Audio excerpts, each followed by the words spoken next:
उत्तर प्रदेश के 24 पूर्वी जिलों की 29वीं लोकसभा वाला पूर्वांचल हर बड़े चुनाव में अपने भौगोलिक दायरे से आगे बढ़कर नतीजों और राजनीतिक समीकरणों को प्रभावित करता रहा है।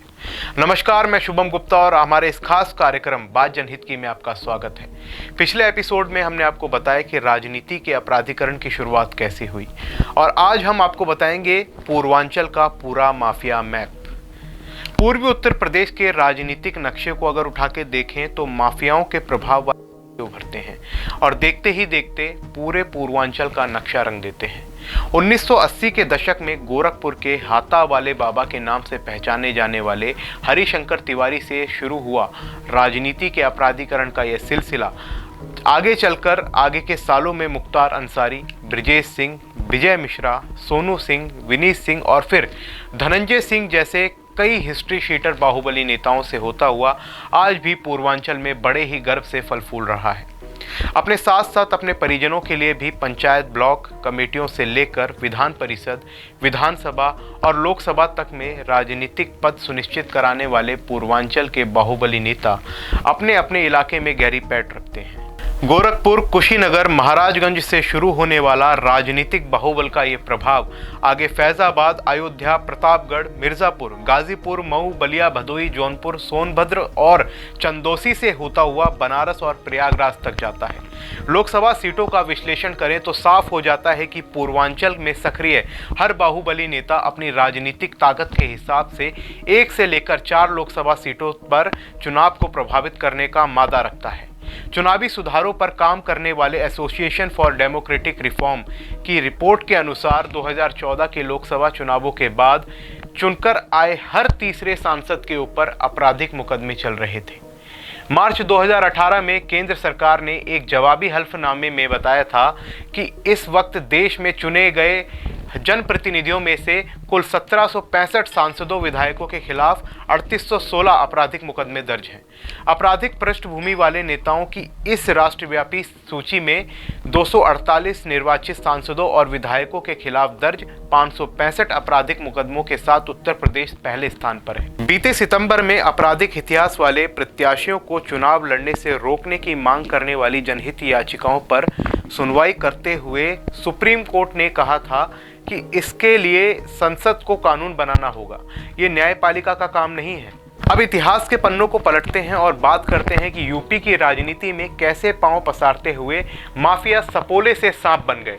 वर्ष 1985 में गाजीपुर जिले के मडियार गांव के रहने वाले त्रिभुवन सिंह और मनकू सिंह के बीच शुरू हुआ जमीन का एक मामूली विवाद देखते ही देखते हत्याओं और गैंगवार के एक ऐसे सिलसिले में बदल गया जिसने पूर्वांचल की नहीं बल्कि पूरे उत्तर प्रदेश की राजनीतिक और सामाजिक तस्वीर को हमेशा के लिए बदल दिया। 2007 में उत्तर प्रदेश के दुर्दांत माफिया ददुआ का एनकाउंटर करने वाले अमिताभ यश का माफिया की राजनीतिक भूमिका पर मानना है कि अगर किसी एक पार्टी को पूर्ण बहुमत मिलता है तो माफिया की भूमिका काफी सीमित हो जाती है, लेकिन बिखरे हुए नतीजे आने पर इसकी भूमिका अचानक बढ़ जाती है क्योंकि इसका असर भले ही क्षेत्रीय हो लेकिन राष्ट्रीय चुनाव में अक्सर ऐसे स्थानीय प्रत्याशी बड़ी तस्वीर की दिशा तय करने में निर्णायक भूमिका निभा जाते हैं। अब तक 1990 के दशक शुरू हो चुका था और गाजीपुर के एक गांव का विवाद एक बड़े गैंगवार में तब्दील हो चुका था।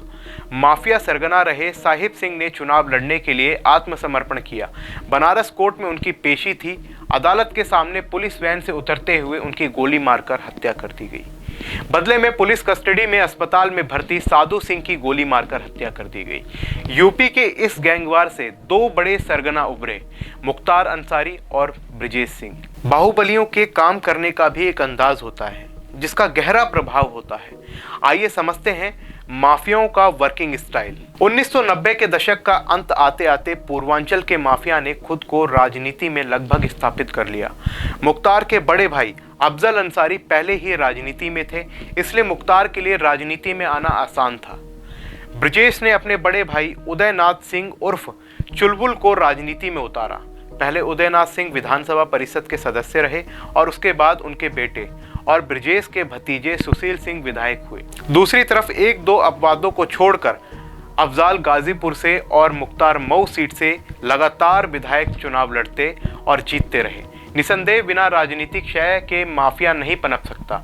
राजनीति में जाने का एक कारण अपने व्यापारिक निवेशों को सुरक्षित करना, उन्हें बढ़ाना और राजनीतिक पार्टियों में अपना दखल बढ़ाना भी होता है।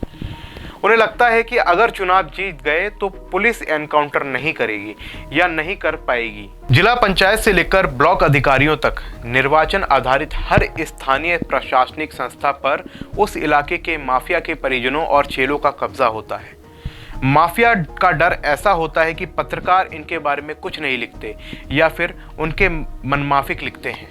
जब राजनीति में अपराधियों की एंट्री होती है तो माफियाओं को राजनीतिक संरक्षण मिलना भी लाजमी होता है। तो बताते हैं आपको वो नाम जिनका राजनीतिक संरक्षण माफियाओं को मिलता रहा है। भदोई के एक चुनावी रैली में मुलायम सिंह भाषण दे रहे थे। मायावती की सरकार थी और पुलिस भदोई के विधायक और माफिया सरगना विजय मिश्रा को खोज रही थी। विजय मिश्रा रैली में पहुंचे, स्टेज पर जाकर मुलायम को बताया कि पुलिस पीछे पड़ी है। भाषण खत्म होते ही मुलायम ने पुलिस अधिकारियों से कहा कि विजय उन्हें हेलीकॉप्टर तक छोड़ने जाएंगे। इसके बाद विजय उसी हेलीकॉप्टर से मुलायम के साथ उड़ गए। मुलायम का यह संदेश साफ था कि हम अंत तक अपने आदमी के साथ खड़े रहेंगे। ज्यादातर माफिया अपनी धर्मपरायण छवि का प्रचार भी खूब करते हैं। ब्रिजेश जेल में ही रोज सुबह उठकर गीता पढ़ते हैं और मुख्तार नमाज। चुनाव जीतने के लिए यज्ञ करवाना, पंडितों के कहने पर उंगलियों में रत्न पहनना, हफ्ते के दिनों के हिसाब से कपड़ों के रंग चुनना, ये सब यहाँ निर्वाचित बाहुबली की जीवन शैली का एक हिस्सा होता है। इससे उनकी सामाजिक प्रतिष्ठा में इजाफा होता है। साथ ही साथ समाज के महत्वाकांक्षी लोग उनके साथ जुड़कर काम कर खुद को ताकतवर समझते हैं। माफिया होना मतलब सिर्फ बाहुबल से नहीं होता, बल्कि इसके साथ धनबल भी जुड़ा होता है। तो जानते हैं माफियाओं के अन्य कारोबार के बारे में। बाहुबलियों के कामकाज में सबसे पहले पैसा उगाई जरूरी है। इसके लिए माफिया के पास कई रास्ते हैं, जैसे कि मुख्तार अंसारी टेलीकॉम टावरों, कोयला, बिजली और रियल एस्टेट में फैले अपने व्यापार के जरिए उगाही करते हैं। ब्रिजेश सिंह कोयला, शराब और जमीन के टेंडर से पैसा बनाते हैं। भदोई के विजय मिश्रा और मिर्जापुर सोनभद्र के विनीत सिंह भी यहाँ के दो बड़े माफिया राजनेता हैं। गिट्टी, सड़क, रेता और जमीन से पैसा कमाने वाले विजय मिश्रा धनबल और बाहुबल दोनों में काफी मजबूत हैं। विनीत लंबे वक्त से बसपा से जुड़े रहे हैं और पैसे से भी वह कमजोर नहीं है। 2000 के दशक में संगठित माफिया का केंद्र गोरखपुर से बनारस शिफ्ट हुआ और उनकी कार्यप्रणाली में भी कई बड़े परिवर्तन आए। जमीन के विवाद से शुरू हुआ गैंगवार अब रेलवे और कोयले के टेंडरों की लड़ाई में तब्दील हो चुका था।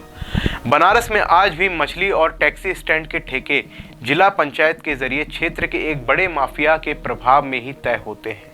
गंगा की तेज धार में मछली पकड़ने की मजदूरी 5 रुपए किलो मिलती है और माफिया हर किलो पर 200 रुपए बनाता है। इस सिस्टम की शुरुआत सबसे पहले पूर्व प्रधानमंत्री इंदिरा गांधी ने की थी।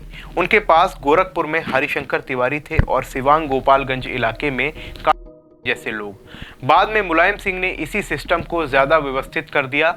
2000 के आसपास उन्होंने उन सभी बाहुबलियों की पहचान शुरू की जो 2 से 4 सीटों पर प्रभाव रखते थे। उत्तर प्रदेश को भौगोलिक खेमों को बांटकर उन्होंने एक राजनीति के तहत हर इलाके में अपने बाहुबली नेता खड़े किए। इसके बाद बसपा ने भी खुलकर बाहुबलियों को टिकट बांटना शुरू कर दिया। बाहुबली अपनी उगाही से चुनाव के लिए पार्टी फंड का इंतजाम भी करते और साथ ही अपने डर और प्रभाव को वोटों में तब्दील कर चुनाव भी जितवाते। पहले तो बंदूक की नोक पर टेंडर दिए और लिए जाते थे, लेकिन अब जब से ई टेंडर का जमाना आया है तो उन्होंने पढ़े लिखे स्मार्ट लड़के ई टेंडर के लिए रख लिए। यूपी के इन बाहुबलियों के बारे में जितना लोगों ने पढ़ा है उतना देखा भी है। समय के साथ साथ बॉलीवुड के माध्यम से भी बाकी भारत को इन माफियाओं के बारे में पता चला, जिसके बाद माफिया होना ग्लैमर से भी जुड़ गया। लेकिन बाहुबलियों का ये ग्लैमर फिल्मी पर्दे से पहले से ही सूबे की जनता में छा गया था। सिर्फ यूपी के पूर्वांचल में आज करीब 250 के आसपास गैंगस्टर हैं। इनमें से कुछ राजनीति में हैं और कुछ जो नहीं हैं वो आना चाहते हैं। इनमें से 5000 करोड़ रुपए से ऊपर की एसेट वैल्यू वाले 5 से 7 नाम हैं और 500 करोड़ से ऊपर एसेट वैल्यू वाले 50 से ज़्यादा नाम।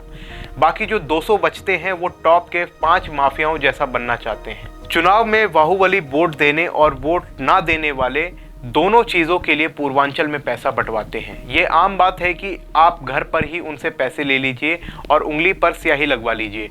2005 का कृष्णानंदन राय हत्याकांड गोलीबारी का आखिरी बड़ा मामला था। इसके बाद से यहाँ के सारे अपराधी अपनी आपराधिक पृष्ठभूमि की मदद से ही अपने व्यापार को बढ़ाने लगे और फिर पैसे को सुरक्षित करने के लिए राजनीति में आए।